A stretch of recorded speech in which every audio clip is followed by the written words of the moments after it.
اپنے آپ کو اپنے رب کے حوالے کر دیں، اس کی رحمتوں کے سپرد کر دیں، اتنی دیر تک زندگی میں ٹھہراؤ نہیں آتا، قرار نہیں آتا۔ مشکات میں موجود ہے، اللہ کے پیارے رسول صلی اللہ تعالی علیہ وسلم تیمارداری کے لیے گئے، جو صحابہ کرام فرماتے ہیں وہ بندہ نا اتنا پتلا نحیف اور لاغر ہو گیا تھا جس طرح چڑیا کا بچہ ہوتا ہے، کمزوری ضعف طاری تھا۔ تو محبوب کریم نے اسے دیکھا تو بڑے کریمانہ انداز میں کریم فرمانے لگے، تو کوئی دعا نہیں مانگتا، تو عافیت نہیں مانگتا اللہ سے؟ عرض کی یا رسول اللہ صلی اللہ تعالی علیہ وسلم، میں نے اپنے رب کی بارگاہ میں عرض کی ہے، مالک قیامت کا عذاب بڑا سخت ہے، میں نہیں برداشت کر سکتا، تو نے اگر مجھے کوئی سزا دینی ہے تو یہیں دے لے، قیامت کو نہ دینا۔ تو کہتے ہیں محبوب فرمانے لگے سبحان اللہ، او خدا کے بندے، تو رب کی سزا دنیا میں بھی نہیں سہ سکتا، اللہ سے یہ بھی سوال نہ کر، تو رب سے کہہ ربنا آتنا فی الدنیا حسنۃ وفی الآخرۃ حسنۃ وقنا عذاب النار، تو رب سے دنیا میں بھی حسنہ مانگ، بھلائی مانگ، تو آخرت کے لیے بھی بھلائی مانگ، تو اس سے عافیت کا سوال کر، تو نے یہ سوال کیوں کیا؟ عرض کی یا رسول اللہ کرم ہو گیا ہے، مجھے سمجھ آ گئی ہے، اب میں اسی طرح ہی کروں گا۔ عزیز دوستو، ہم کہاں سہ سکتے ہیں؟ ہم دنیا میں رب کی سزا ہم نہیں سہ سکتے، ہم کمزور ہیں، تو گرمی نہیں سہ سکتے، شدید سردی نہیں سہ سکتے، شدت کی بھوک لوگ نہیں سہ سکتے، کوئی آزمائش نہیں سہ سکتے۔ وہ جو لوگ بعض اوقات کہہ دیتے ہیں نا جی فلاں چیز ہمارے اعمال کا نتیجہ ہے، تو میں کیا کرتا ہوں، نہ کو یار، ہم تو یہ بھی نہیں سہ سکتے، ہم کہاں برداشت کر سکتے ہیں، ہمیں تو وہ معاف ہی فرمائے، ہم حساب والے ہے ہی نہیں، ہم تو صرف معافی والے ہیں۔ ہم سے نہ حساب پوچھے، اس نے حساب پوچھا تو پھر تو بڑی مشکل ہو جائے گی، اگر اس نے حساب پوچھا تو بڑی رسوائی ہو جائے گی، اگر حساب پوچھا تو مشکلات سامنے دکھائی دینے لگ جائیں گی۔ ہم سے تو وہ درگزر والا معاملہ کرے، ہم سے تو وہ کہے جا میں نے محبوب کے صدقے تجھے معاف کیا، جا تیرے لیے رحمت اور بخشش والا فیصلہ کیا۔ وہ کوئی سبب، اس کی رحمت کسی سبب کو دیکھ لے اور درگزر کر لے۔ ہارون رشید نا اپنے محل کی چھت پہ ٹہل رہا تھا، سب سے اوپر والے چوارے پر، نیچے سے حضرت بہلول دانا گزر رہے تھے، اوپر اس کے ساتھ سپاہی بھی تھے، گن مین بھی تھے۔ اس نے کہا یہ بابا تو ذرا اوپر اٹھاؤ۔ انہوں نے ایک ڈولی، ایک ٹوکری سمجھ لیں، اس کو رسیاں باندھ کے نیچے پھینکا۔ نیچے جو سپاہی تھے ان کو کہا کہ یہ بابا جی کو پکڑ کے اس میں بٹھاؤ۔ انہوں نے جبرن تھاما بابا جی کو، اس میں ڈالا، اوپر والوں نے کھینچ لیا۔ 2-3 منٹ لگے۔ ہارون رشید کے سامنے حضرت بہلول دانا پہنچ گئے تو تھوڑے ناراض بھی ہوئے کہ یہ کوئی طریقہ تو نہیں نا بلانے کا۔ ملاقات ہوئی تو کہا کیوں بلایا؟ کہنے لگا ایک مسئلہ پوچھنا تھا۔ فرمانے لگے بادشاہ ہے نا، تیرے مسئلے پوچھنے کا بھی اپنا ہی انداز ہے، پوچھ مسئلہ۔ کہنے لگا بابا پوچھنا تھا کہ آپ اللہ تک کیسے پہنچے؟ حضرت بہلول دانا چپ کر گئے۔ 2-4 منٹ کے بعد کہنے لگے جس طرح ابھی زمین سے تیرے تک نہیں پہنچا، بالکل اسی طرح پہنچ گیا اور رب کریم کی بارگاہ تک، اور وہ بھی جو اس نے کرم فرمایا ہے، ورنہ میں تو نہیں سمجھتا کہ میں پہنچ گیا، وہ بھی اگر تیری خوش گمانی ہے۔ ہارون رشید کہنے لگا مجھے سمجھ نہیں آئی۔ فرمانے لگے تو بادشاہ جو ہے، اتنی جلدی کیسے سمجھ میں آئے گی تجھے بات؟ فرمانے لگے اگر میں تجھ سے ملنا چاہتا نا تو میں ایک درخواست لکھتا، پھر کسی وزیر سے سفارشی سائن کراتا، پھر وہ جمع کراتا، پھر مجھے ٹائم ملتا کہ فلاں دن فلاں تاریخ فلاں ٹائم آ جانا، پھر آ کے میں لائن میں لگتا۔ پھر بھی تو بادشاہ ہے، تیرا موڈ بنتا ملنے کا کہ نہ بنتا۔ جب میں چاہتا تو پتہ نہیں کتنا ٹائم لگ جاتا، جب تو نے چاہا ہے نا تو 1 منٹ بھی نہیں لگا۔ فرمانے لگے میں نے دعویٰ ہی نہیں کیا کہ میں جد و جہد کر کے پہنچوں گا، میں نے تو رب کی بارگاہ میں عاجزی کی ہے، پھر رب نے ہی کرم فرمایا ہے، اسی نے مہربانی کی ہے۔ مانا کہ محبت کے سفر میں ہر گام پہ 100 مشکل ہے، لیکن یہ سفر آسان بھی ہے اگر ساتھ تمہارا ہو جائے۔ اس کے کرم کا ساتھ رہا ہے، اس سے عافیت مانگی ہے، اپنے آپ کو اس کے سپرد کیا ہے تو اس نے کرم کر دیا۔ جب تک یہ مزاج نہیں ہم بناتے کہ مالک سے عافیت کا سوال کریں، لوگوں کو تو دھوکہ دیا جا سکتا ہے، رب اور رسول کو تو نہیں نہ دیا جا سکتا۔ وہاں تو دلوں کا خلوص ہی پہنچتا ہے، وہاں تو نیتوں کا حسن ہی پہنچتا ہے۔ تو اللہ تبارک و تعالیٰ سے جب بھی سوال کیا جائے، دنیا اور آخرت کی بہتری کا سوال کیا جائے۔ ایک لفظ ہے حدیث پاک میں جس کو عافیت کہتے ہیں۔ ترمذی شریف میں حضرت سیدنا عباس بن عبد المطلب رضی اللہ تعالیٰ عنہ، آپ کی روایت موجود ہے، فرماتے ہیں میں نبی پاک صلی اللہ تعالیٰ علیہ وسلم کی خدمت عالی مرتبت میں حاضر ہوا تو میں نے عرض کی یا رسول اللہ صلی اللہ تعالیٰ علیہ وسلم، مجھے ایسی چیز بتائیں جو میں اپنے رب سے مانگوں۔ چیز مانگنی ہوتی ہے نا، بعض اوقات موقع ملتا ہے تو کئی دفعہ انسان امتحان میں آ جاتا ہے کہ اب مجھے موقع مل گیا ہے، مجھے کہا گیا کچھ مانگ لو، تو بھلا میں کیا مانگوں۔ حضرت عباس بن عبد المطلب رضی اللہ تعالیٰ عنہ نبی پاک علیہ السلام کے پیارے چچا جان ہیں، عرض گزار ہیں یا رسول اللہ صلی اللہ علیہ وسلم، مجھے بتائیے میں اپنے رب سے مانگوں تو کیا مانگوں؟ تو حضور نے فرمایا رب سے عافیت مانگو۔ کہتے میں کچھ دن رکا، کچھ دنوں کے بعد پھر حاضر بارگاہ ہوا اور عرض کی یا رسول اللہ صلی اللہ تعالیٰ علیہ وسلم، مجھے بتائیے میں اپنے مالک سے مانگوں تو کیا مانگوں؟ تو حضور نے پھر فرمایا اللہ سے مانگنا تو عافیت مانگنا۔ بزرگ فرماتے ہیں یہ عافیت کیا ہے؟ عافیت یہ ہے کہ یا اللہ ظاہری پریشانیاں، باطنی پریشانیاں، اے اللہ ظاہر کے میل کچیل بھی دور ہو جائیں، باطن کے بھی دور ہو جائیں، اے اللہ ہر معاملے میں، ہر آزمائش میں، ہر دکھ میں ہمیں تیری پناہ نصیب ہو جائے، یہ عافیت ہے۔ اور صوفیہ کرام فرماتے ہیں عافیت سے بڑی نعمت کوئی نہیں اگر کسی کو میسر آئے تو، عافیت سے بڑا حسن کوئی نہیں اگر کسی شخص کو یہ نصیب ہو جائے۔ اور ایک اللہ والے نے تو ایک اور بڑا خوبصورت ترجمہ یہاں کیا ہے، وہ کہتے ہیں عافیت کا مطلب ہے دل کا قرار، عافیت کا مطلب ہے باطن کا سکون، عافیت کا مطلب ہے انسان کے مزاج کا حوصلہ، ٹھنڈک، بردباری۔ جس بندے کو عافیت نصیب ہو جاتی ہے گویا اللہ اسے سکون کی دولت عطا فرما دیتا ہے، تھوڑے پیسوں میں بھی سکون، بغیر شہرت کے بھی سکون، کوئی بات مان لے تب بھی سکون، کوئی دھتکار دے پھر بھی سکون، لوگوں کی گڈ بک میں ہو پھر بھی سکون، اور اگر لوگ سارے مخالفت میں آ جائیں تو چونکہ اللہ نے عافیت دی ہے پھر بھی سکون۔ اللہ تعالیٰ نے ان لوگوں کو قرار کی دولت، اللہ سے عافیت مانگی جائے، اس میں دنیا کی بھی بھلائی شامل ہے، آخرت کی بھی بھلائی شامل۔ نبی اکرم صلی اللہ تعالیٰ علیہ وسلم توجہ دلاتے کہ اللہ سے تم عافیت مانگو، ہمارا نہ جی، کیونکہ سب سے بڑا مسئلہ روحانی تربیت کا ہے۔ ہمارے ہاں باتیں ڈھیر سارے لوگوں کو آتی ہیں اور بہت زیادہ آتی ہیں، منصوبہ بندی کرنا، پلاننگ کرنا، اپنے معاملات کو خود سے کیسے لے کے چلنا ہے، کیسے ٹھیک کرنا ہے، اپنے حق میں دنیا کو کس طرح قائل کرنا ہے، یہ ڈھیر سارے لوگوں کو آتا ہے، اور اپنے حق میں دلائل کس طرح قائم کرنے ہیں، اس میں بہت سارے لوگ خود کفیل ہوتے ہیں، انہیں کسی سے مشاورت کی بھی ضرورت نہیں ہوتی۔ لیکن اللہ کی بارگاہ سے اپنا رشتہ کیسے جوڑنا ہے، مالک سے کرم کا سوالی کس طرح کر کے ہونا ہے، اللہ سے عافیت کا سوال کیسے کرنا ہے، یہ چونکہ روحانی تربیت میں ہمارا مزاج نہیں ہوتا لہذا ہم اس طرف جاتے نہیں، ہم وہ اپنی مرضی کی چیزیں، یعنی وظیفہ پوچھ کے گئے ایک صاحب، کچھ عرصے کے بعد آئے ہیں تو آ کے کہتے ہیں مولانا صاحب، پیر صاحب یا قاری صاحب یا فلاں صاحب، کسی سے بھی پوچھ کے گئے، کس چیز کو نیک آدمی جانا، پھر لوٹ کر آ کے کہتے ہیں کہ آپ نے وظیفہ بتایا تھا پر کام کوئی نہیں ہوا۔ تو میں تو صاف کہتا ہوں اور کھلے دل سے کہتا ہوں کہ بھائی وظیفہ آپ کو بتایا تھا کہ اللہ کی رحمت متوجہ ہوگی، خدا کی رحمت کو آواز دینے کے لیے وظیفہ دیا تھا، کوئی بھی وظیفہ رب کو مجبور تو نہیں نہ کر سکتا معاذ۔ اور وظائف کس لیے پڑھے جاتے ہیں کہ جلدی سے معاملات ٹھیک ہو جائیں، میرے حق میں چیزیں بہتر ہو جائیں، تو اللہ کی رضا کے لیے پڑھے جاتے۔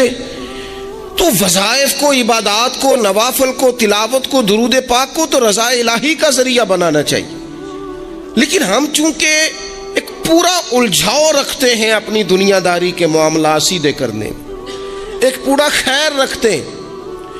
وہ لوگ ملتے رہتے ہیں مختلف بزرگوں کی نسبت کے تعلق سے، تو بعض جگہوں پہ بعض لوگ بڑے تیز ہوتے ہیں، یعنی ان سے آپ کی ملاقات ہوتی ہے تو بندے کو محسوس ہوتا ہے کہ یار اسے تو پہلے ہی ساری باتوں کا پتہ ہے، اور کئی دفعہ ان سے ملنے کے بعد احساس ہوتا ہے کہ یار اس سے تو تھوڑا سیکھ ہی لیتے تو بہتر تھا، یہ تو بات بڑی آگے نکل گئی. سارا پتہ ہوتا ہے, باشعور ہوتے ہیں, لیکن ڈر آتا ہے اللہ سے. اتنا باشعور آدمی, سمجھدار, پنچایت, پریا, لوگ, دین, دنیا سارا پتہ ہے, نماز کا ٹائم آ گیا تو وہ چھپتا پھرتا ہے. اس کی طبیعت پر بوجھ بن رہا ہے معاذ اللہ اللہ کے حضور حاضر ہونا. اسے خیر کا کام کرنا پڑ رہا ہے تو وہ ادھر ادھر نکلتا جا رہا ہے.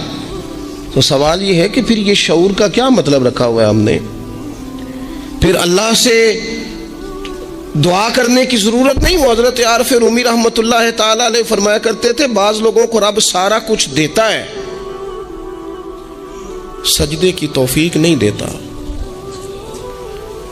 اس کا مطلب یہ ہے کہ وہ کہتا ہے یہ سارا کچھ لے اور نکل جا, میرے گھر نہ آنا, رکھ سارا کچھ پاس.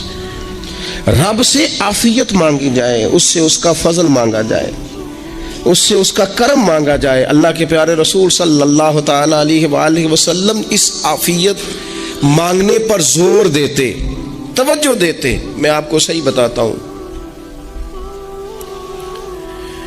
رب نے اگر کسی بندے کو عافیت میں رکھا ہو نا تو حالات کیسے بھی برے چل رہے ہوں اس کا بگاڑ کچھ نہیں سکتے.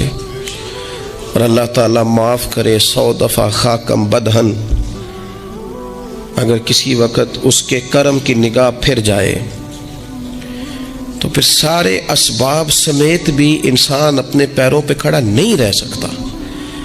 اس سے جب تک طلب کرم نہیں ہوتا, طلب عافیت نہیں ہوتی, اس کی بارگاہ سے جب تک بندہ مومن پورا رجوع نہیں کرتا, یہ عافیت اتنی اعلیٰ چیز ہے کہ نبی پاک علیہ السلام نے فرمایا اذان اور اقامت کے درمیان جو وقت ہوتا ہے اس میں دعائیں رد نہیں ہوتی. دعا مانگا کرو گے تمہاری اللہ اپنے فضل سے قبول کر لے گا. عرض کی یا رسول اللہ کیا مانگے؟ تو فرمایا عافیت مانگو رب سے. حضرت انس بن مالک حدیث کے راوی ہیں رضی اللہ تعالیٰ عنہ, یہاں بھی فرمایا یہ عین قبولیت کا ٹائم ہے, اب اللہ سے عافیت مانگ لو, اس کی پناہ. ہم دعاؤں میں بھی محدود ہو جاتے ہیں. رب دا طالب کوئی نہ ملیا, جو ملیا طالب زردہ ہو. دعاؤں میں بھی حد بندی. بعض اوقات بچے بھی تربیت کرتے ہیں نا, ایک مولانا ہے, ان کا خیال ہے کہ انہوں نے مجھ سے کچھ پڑھا ہے تو کبھی کبھی استاد جی کہہ دیتے ہیں, بہت پرانی بات ہے, انہوں نے مجھے فون کیا کہ اگر آپ کبھی تشریف لائیں, تو میں نے کہا پتر دعا مانگ اللہ کو چھوٹی جی گڈی دے وے. تو اس بچے نے میری بڑی تربیت کی, کہنے لگا استاد جی اللہ کو لو منگنی جی تے بڑی ساری منگو, آپ نے محدود کیوں کیا کہ بھئی یہ چھوٹی سی اللہ گاڑی کیوں اللہ چھوٹی دے, رب دے تو بڑی دے اور رحمت سے دے, اللہ سے مانگنی ہے نا جی. ہم تربیت نہیں لیتے. میں نے اس کا شکریہ ادا کیا, میں نے کہا بیٹے تو نے بڑی سونی بات کی, اللہ تجھے اس کا اجر عطا کرے, اللہ تجھے برکات عطا کرے. اگر آپ نے سیکھنا ہے تو پھر آپ سیکھ لیں گے, اور اگر نہیں سیکھنا تو پھر یہی کہنا ہے ساری عمر لنگ گئی بندہ کو نہیں ملیا, چونکہ مزاج نہیں ہے نا سیکھنے کا, اس لیے پھر ملا ہی کوئی نہیں.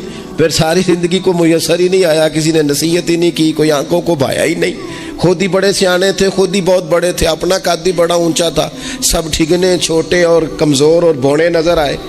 عزیز بھائی, جب عافیت, ایک بزرگ تھے ہر وقت اللہ سے عافیت مانگتے تھے, ہر وقت اللہ سے عافیت مانگتے تھے, ہر وقت عافیت مانگتے تھے. لوگوں نے پوچھا, لوگ ان کو صالح جانتے تھے, نیک سمجھتے تھے, کہ حضور آپ اور کوئی دعا مانگتے نہیں, عافیت ہی مانگتے ہیں. فرمانے لگے میں مانگا کرتا تھا شروع میں, بعد میں خیال آیا ہے اور بھی دعائیں مانگا کرتا تھا, یہ احساس بعد میں نصیب ہوا. فرماتے میں مزدوری کرتا تھا, مال برداری کرتا تھا, ایک جگہ پہ ڈیوٹی کر رہا تھا تو تھک گیا, اور وہ جو کام لینے والے لوگ تھے ان کا رویہ بھی بڑا ترس تھا, تکلیف ہوئی.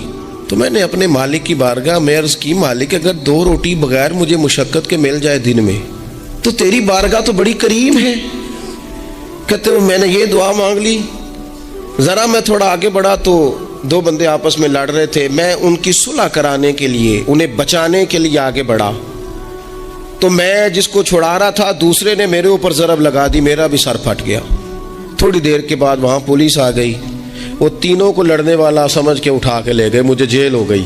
2 روٹیاں بغیر مشقت کے روز ملنی شروع ہو گئی. دعا مانگی تھی نا کہ یا اللہ 2 روٹیاں مل جائے نا بغیر مشقت کے, کہتے ہیں وہ 2 روٹیاں روز ملتی, کوئی کام نہیں کرنا پڑتا, پر جیل ہو گئی. فرماتے ہیں میں بڑا پریشان تھا، روز روٹیاں پابندی سے آتی اور بہترین آتی، کھانا ملتا۔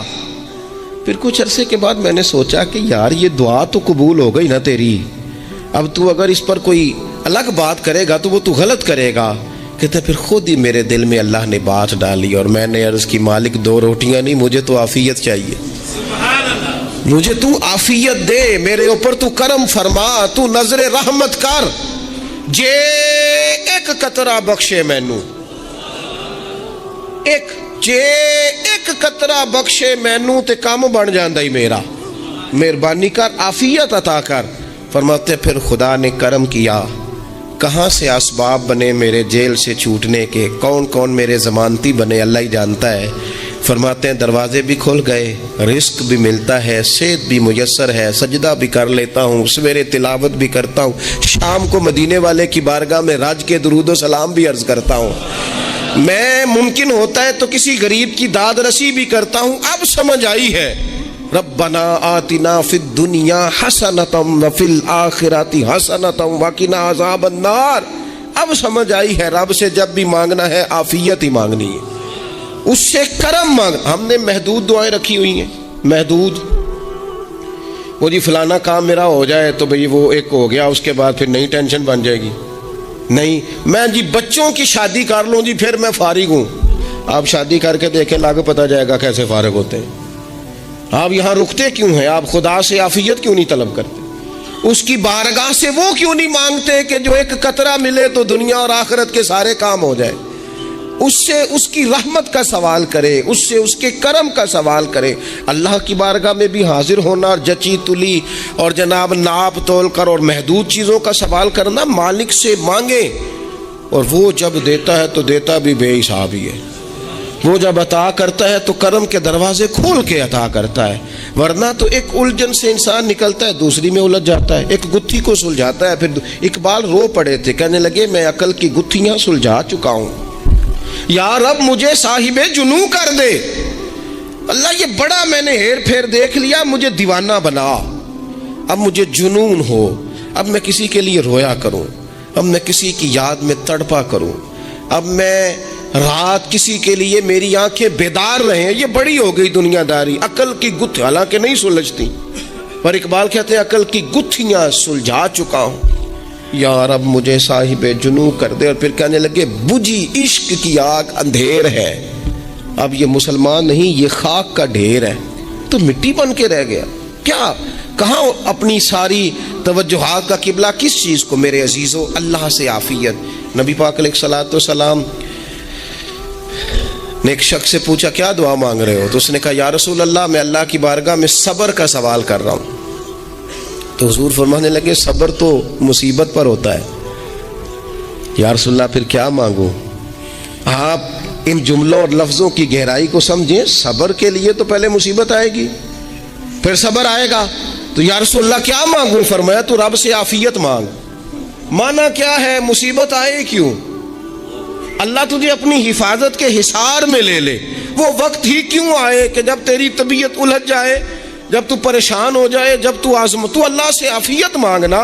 جب تو عافیت مانگے گا تو اگر کبھی مشکل آئے گی بھی نا تو خدا پھر اپنے فضل سے مشکل سے نکلنے میں رستہ بھی بڑی جلدی عطا فرمائے گا اور تیرے اوپر فضل فرمائے گا۔ اگر عافیت، یہ جو ہم نبی پاک کی امت ہے نا، تو یہ ہمارے گرد اللہ کے فضل اور اس کی رحمت کا حصار ہے، یہ حصار ہے ہمارے گرد۔ وہ درویش نے کہا تھا نا کہ کروں شکر کتنا اور کروں فخر کتنا کہ تیرے کرم نے مجھے فائز المرام کیا، دیکھو بنا کے سید عالم کا امتی مجھ کو گناہ سے پہلے ہی بخشش کا انتظام کیا۔ ابھی میں نے غلطی کی نہیں لیکن مجھے حضور کا غلام بنا دیا، بخشش کا بندوبست پہلے ہو گیا۔ اپنے مالک سے بیمار بھی اس سے عافیت مانگے، مقروض بھی اس سے عافیت مانگے، بے اولاد بھی اس سے عافیت ہی مانگے، صاحب اولاد بھی اس سے عافیت ہی مانگے، جو دولت کے حصول کے رزق حلال کے خواہش مند ہیں وہ بھی اس سے عافیت مانگے، اور جن کی جھولی اس نے بھر دی ہے وہ بھی اپنے رب سے عافیت ہی مانگے۔